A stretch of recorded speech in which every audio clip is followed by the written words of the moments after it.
Good morning to one and all. My name is Kavitha M.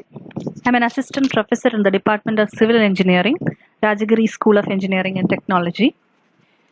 Today, I will be discussing with you all professional ethics, which is a portion from Module 4 of Civil Engineering Project Management for 8th semester students of KTU. So, let us begin. Now, this is something that we have already heard, that we have heard people talking about, or we know that we are supposed to have ethics. Ethics are the moral principles that govern a person's behavior or the conducting of an activity. And every profession is supposed to have ethics. And you've heard this time and again, that every profession has ethics. Engineering ethics is the field of system of moral principles that apply to the practice of engineering. So every field, just like every field, engineering also has a set of ethics. Now, what we are going to talk about are civil engineering ethics. So, civil engineering ethics is a cornerstone of the civil engineering profession and a key element in differentiating us as professionals. Ethics isn't just about avoiding bad decisions, but also about choosing good ones. Okay, that is, when you have a situation, how you behave is actually showcasing your ethics. And you should understand what is professional about your behavior, and as a professional civil engineer, how you should tackle the situation, you should have an idea. Now, ethics is, you can always set a code of ethics. Every profession will have a code of ethics, and just like that, civil engineering profession also has a code of ethics, which I'll be coming to, or I will be explaining to you in detail later on. But you have to understand something. Ethics is inbuilt. Ethics is something that you have in yourself. Ethics is something that cannot be studied. Ethics is something that has to be inculcated. Now, the only thing is that when you are in a dilemma, because there are lots of gray areas in ethics. As far as ethics of a profession is concerned, there are a lot of gray areas. You know what is meant by gray areas? Gray areas means places where you don't know what is right and what is wrong. And in these places, we need to have a code of some sort. You have an IS code for structural engineering. You need to have a code that tells you that this is the right way to move ahead and this is not the right way to move ahead. Okay, that is about ethics. Now, let us just look into certain ethical issues in civil engineering. Some of the common ethical issues in the field of civil engineering, we all know. Okay, this involves using of low quality materials, or having a lower mix design ratio than required for construction, and this is usually done to reduce the cost. Okay, and we all know what that can end up in, because civil engineering is a profession. Just like a doctor is responsible for one or two of his patients, a civil engineer might be responsible for hundreds of people who are living, walking, and using the construction that he has designed for the years to come.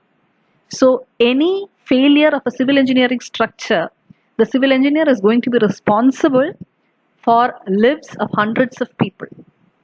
Okay, so using low quality materials, a mixed design for a temporary profit, is something that we come across often.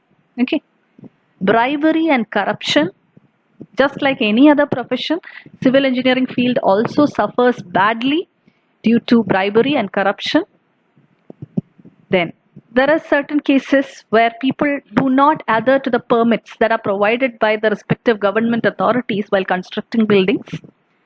Now, what we have to understand is that construction, there are a lot of guidelines for construction. Now, the government has set up a lot of authorities to look into the permit that has to be provided for a building. What distance have to be kept from the surrounding areas? If there is water body nearby, what is the distance that has to be kept from these areas? Okay. Now, all these are given, all these laws are made keeping in mind the sustainability point of view. Okay, and because it's not just construction, because when we are constructing or creating a built up area, we are actually damaging an environment for it. And so we have to be careful that it does not cross the limit. And for that, government has set up authorities to look into these matters, and they've been given a right to give the permit in order to construct. Okay, now some unethical people, what they can do is they might bribe the authorities in order to get the permits, but we all know how that will end up. Now, hiding the incompetency. Now, civil engineering as a branch has a large number of sub-branches. There is structural engineering, there is geotechnical engineering, there is environmental engineering, there is water resources engineering. So, everybody must not be strong in all these areas.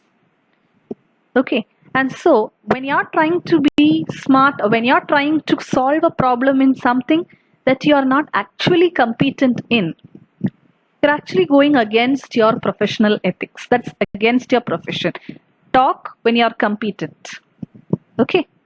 Another problem is a conflict of interest.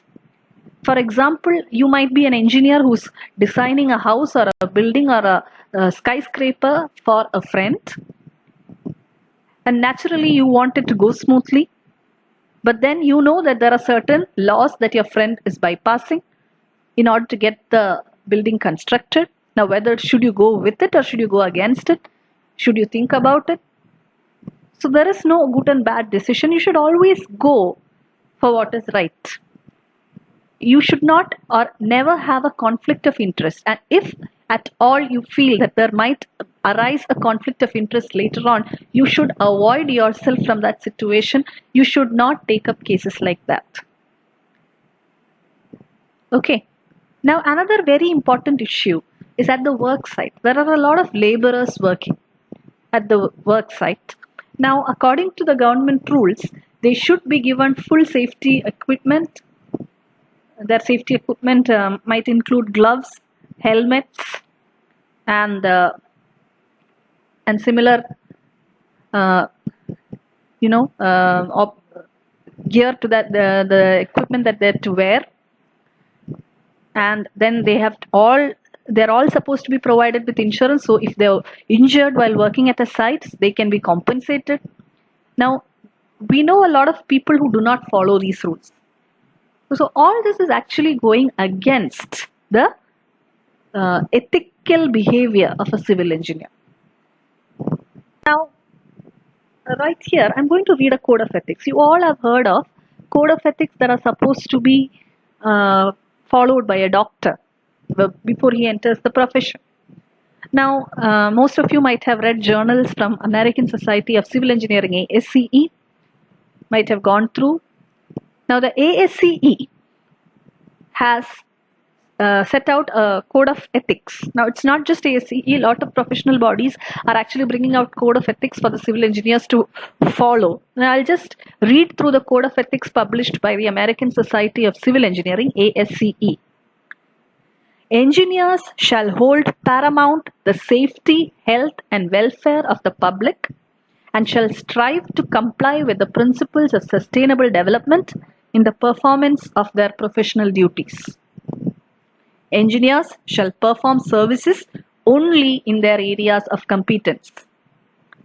Engineers shall issue public statements only in an objective and truthful manner. That is when they're giving out a public statement to a media or at court.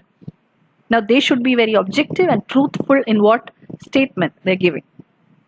Engineers shall act in professional matters for each employer or client as faithful agents or trustees, and shall avoid conflicts of interest. I had already discussed about having conflicts of interest.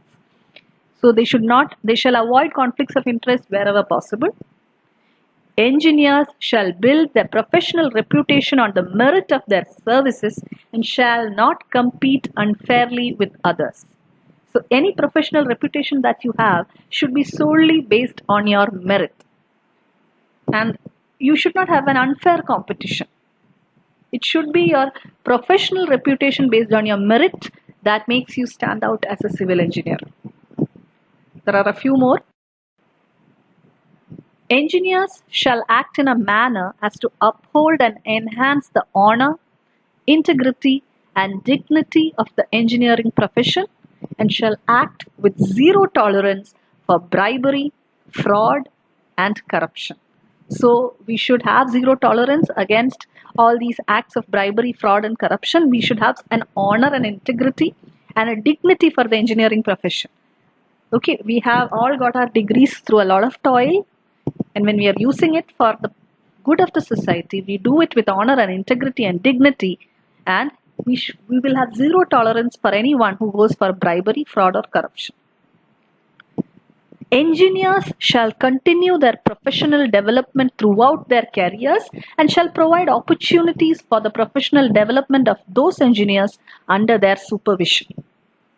So it's something like this. You do not stop learning once you're out of college. Once you are out of college and you get a job, you think that your studies are over. That is not the case, because developments are taking place on a day-to-day basis. Every day you can see that there is development taking place.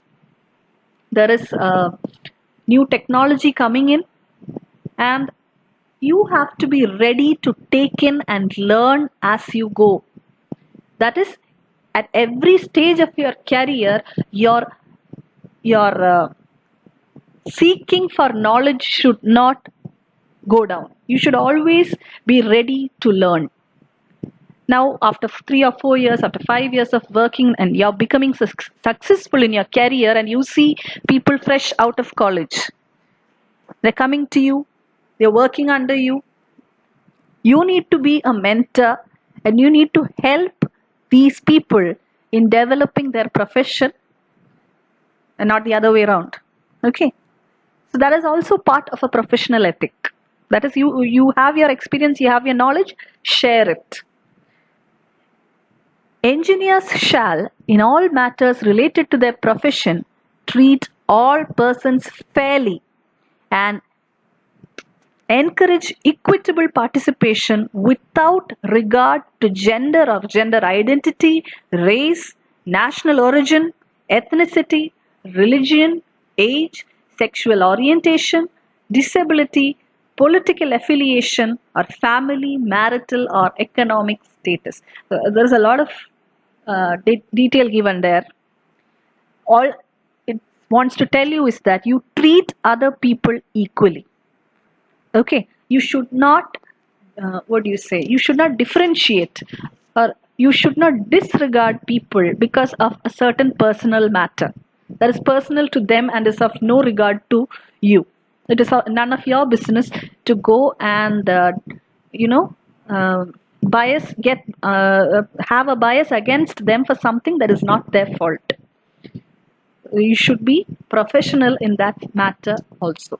So these are the code of ethics that are given by the American Society of Civil Engineering. Now, what is American Society of Civil Engineering? American Society of Civil Engineering is a professional body. You have heard of professional bodies. It's a professional body. A professional body is an organization with individual members practicing a profession or occupation in which the organization maintains an oversight of the knowledge, skills, conduct, and practice of that profession or occupation. Now, you're all members of the ICI. We have an ICI RCET student chapter over here. So, ICI is actually not just about student chapters. It is a wide network. It's a network that connects through concrete engineers throughout India. It's the Indian Concrete Institute. Now, why did they form an organization like this? So, in the field of concrete, a lot of new technology is happening, a lot of new avenues are opening up, and you need to communicate this with your peers who are in the business with you, who are in the same business as you. Okay, you need to, look out for your peers who are working in the same field. You need to make sure that your profession and the scope of your profession grows along with you. So you have people in the same walks of life. Now it's not just give, it's give and take. So there are people who will be helping you too. There will be people who will be coming to you, sharing their knowledge with you. Now the ICI has an RSET student chapter. Now what do they want with student chapters? They want people or students studying in college who are starting with their civil engineering knowledge, who are budding civil engineers, also to know about the scope of the industry, about what they can do for the industry. And we all have this a familiar feeling of a family because we're all following the same profession. We're in it together. And when we're in it together, we tend to help each other. And that is what a professional body is. It's an organization of people who share the same profession, who have the same set of knowledge and skills. Okay, now not just ICI, a civil engineering professional body, ASCE, American Society of Civil Engineers, is also a professional body. And you have IGS, with this, which is the Indian Geotechnical Society. And you have a lot of others. All of them are professional bodies in the field of civil engineering. Okay. Now, what are the role of professional bodies? When you're talking, I've just told you a lot of roles. I'll just read through them. They set and assess professional examinations. They can do that. They can set examinations. They provide support for continuing professional development. You can see that any conference or any faculty development program or a short-term course for students that are taking place on concrete, the ICI is ready to sponsor it. Okay, so that is something they're providing to support the continuing professional development because it is good for them and it is good for you. Now they publish journals or magazines. The AACE, for example, they publish journals across all the sub-branches of civil engineering. If you go to their site, you can see them. Similarly with all other professional organizations. Now, this is important, the fourth point. They provide networks for professionals to meet and discuss their field of expertise. Okay, so it's a group of people who share the profession, so they can meet and they can talk and they can discuss about their field, how to improve their field, or what are the innovations that are taking place in their field. They issue a code of conduct to guide professional behavior. Now this has been done. I've just showed you the code of conduct issued by ACE. They deal with complaints against professionals and implement disciplinary procedures. That is, they can actually take action against a professional who has behaved against or has behaved unethically, who has behaved against the code of ethics. They can maybe bar him from the association. They can let the other builders know that this particular engineer has been blacklisted, so that people don't go to him anymore because of the indiscipline that he has shown in his profession. Okay, so they represent their members in lobbying the government about relevant legislation. So as civil engineers, we might have to stand together on certain issues. For example, you might have to have a licensing exam for civil engineers alone, so that they know that you are a licensed civil engineer and not just any person who knows something and anything about construction can go and construct. Right now it is like that. Any person who has anything, who knows anything or something about construction can go and construct. He does not have to have a relevant civil engineering degree to do that. And so we could actually lobby the government about relevant legislation to bring benefit to our profession. They promote fairer access to the profession to people from all backgrounds. That is, they have, there are a lot of people who might be brilliant in that field. That they might become a brilliant civil engineer, but they're not coming from a very,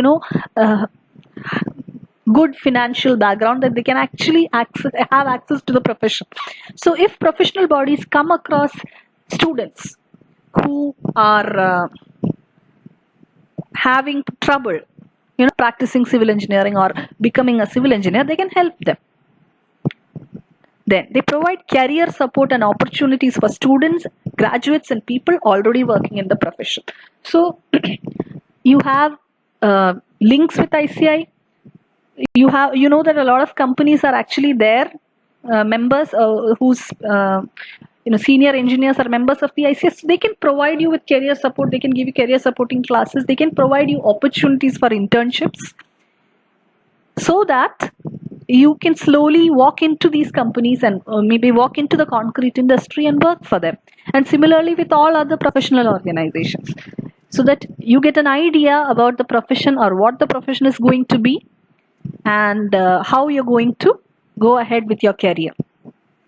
So these are some of the roles of professional. Now, these are some questions for your self-assessment on this topic. It's a very simple topic. It's something that you can even write by just reading through the PPT. You'll be able to write about the different questions that are being asked. This is some self-assessment questions. It's been taken out from the university question papers of the previous years. One of them is to discuss the common ethical problems encountered in civil engineering works. We've already gone through that slide. Then you have elaborate on the roles played by professional bodies in ensuring professional ethics. Okay, so thank you for listening, and I hope you have understood.